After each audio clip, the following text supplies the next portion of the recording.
દરજી કામ કરીને પેટીયું રણતા દરજીને કરોડો રૂપિયાની નોટિસ મળી। આ ઘટના રાજસ્થાનના અજમેર જિલ્લાના ગોવિંદગઢની છે, જ્યાં દરજી કામ કરીને દર મહિને 15,000 કમાતા રેખરાજ ઠાડાને આવકવેરા વિભાગે નોટિસ ફટકારી છે। આ નોટિસ 2-5 કરોડની નહીં, પરંતુ અંદાજે 975 કરોડ રૂપિયાની છે। ત્યારે કરોડો રૂપિયાની નોટિસ મળતા દરજીને તથા તેના પરિવારજનોના પગ તળેથી જમીન સરકી ગઈ। પ્રાથમિક જાણકારી પ્રમાણે રેખરાજને સુરત સ્થિત રૂપ રજત ડાયમંડ પ્રાઇવેટ લિમિટેડના ડાયરેક્ટર તરીકે દર્શાવવામાં આવ્યા છે। જો કે રેખરાજનું કહેવું છે કે તેઓ ક્યારેય ગુજરાત કે સુરત આવ્યા જ નથી। મહત્વનું છે કે આ સમગ્ર મામલાની હકીકત જાણવા માટે સુરતમાં કંપનીની રજિસ્ટર્ડ સરનામે તપાસ કરતા ચોંકાવનારી સ્થિતિ સામે આવી હતી। રજિસ્ટર્ડ સરનામે ડાયમંડ કંપની નહીં, મશીન રિપેરિંગ વર્કશોપ હોવાનું ખુલવા પામ્યું છે, જેના માલિક દીપકભાઈ હસમુખભાઈ ગિલીટવાલા છે। ઉલ્લેખનીય છે કે રેખરાજના આધાર, પાન અથવા અન્ય દસ્તાવેજોનો દુરુપયોગ કરીને તેમને કંપનીમાં ડાયરેક્ટર બનાવાયા હોવાની શક્યતા વ્યક્ત થઈ રહી છે।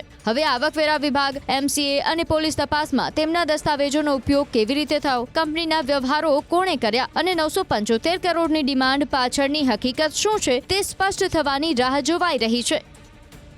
एक मेरा शरीर की सांस भी छोड़ी जा रही है और इस हिस्से से मैं बहुत व्याकुल हूँ। नोटिस मिला मेरे को, जिसमें नोटिस मिलते ही मैंने देखा तो उसमें कोई प्राइवेट कंपनी का ब्यौरा दिया हुआ था।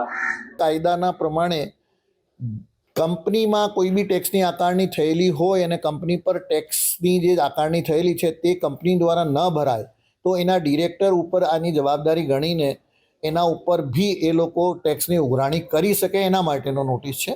અને એ ટેક્સની ઉઘરાણી માટે જે ડાયરેક્ટર છે એના પાસે તો જ્યારે આ જવાબદારી ઠરે તો પછી એ લોકો હાઈકોર્ટમાં જઈને જ એનો નિકાલ કરાવી શકે, otherwise it is not possible.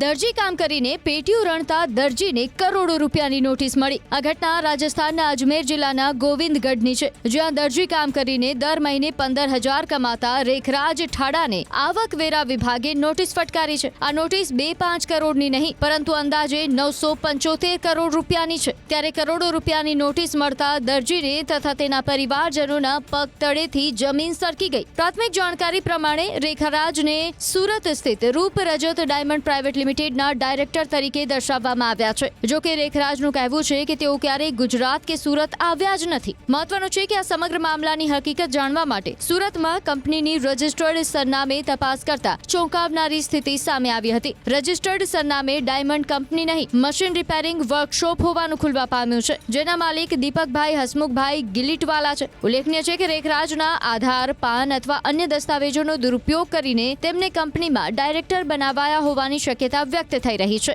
હવે આવકવેરા વિભાગ, એમસીએ અને પોલીસ તપાસમાં તેમના દસ્તાવેજોનો ઉપયોગ કેવી રીતે થયો, કંપનીના વ્યવહારો કોણે કર્યા અને 975 કરોડની ડિમાન્ડ પાછળની હકીકત શું છે તે સ્પષ્ટ થવાની રાહ જોવાઈ રહી છે। एक मेरा शरीर की सांस भी छोड़ी जा रही है और इस हिस्से से मैं बहुत व्याकुल हूँ। नोटिस मिला मेरे को, जिसमें नोटिस मिलते ही मैंने देखा तो उसमें कोई प्राइवेट कंपनी का ब्यौरा दिया हुआ था। કાયદાના પ્રમાણે કંપનીમાં કોઈ બી ટેક્સની આકારણી થયેલી હોય અને કંપની પર ટેક્સની જે આકારણી થયેલી છે તે કંપની દ્વારા ન ભરાય તો એના ડિરેક્ટર ઉપર આની જવાબદારી ગણીને એના ઉપર બી એ લોકો ટેક્સની ઉઘરાણી કરી શકે, એના માટેનો નોટિસ છે। અને એ ટેક્સની ઉઘરાણી માટે જે ડાયરેક્ટર છે એના પાસે તો જ્યારે આ જવાબદારી ઠરે તો પછી એ લોકો હાઈકોર્ટમાં જઈને જ એનો નિકાલ કરાવી શકે, otherwise it is not possible.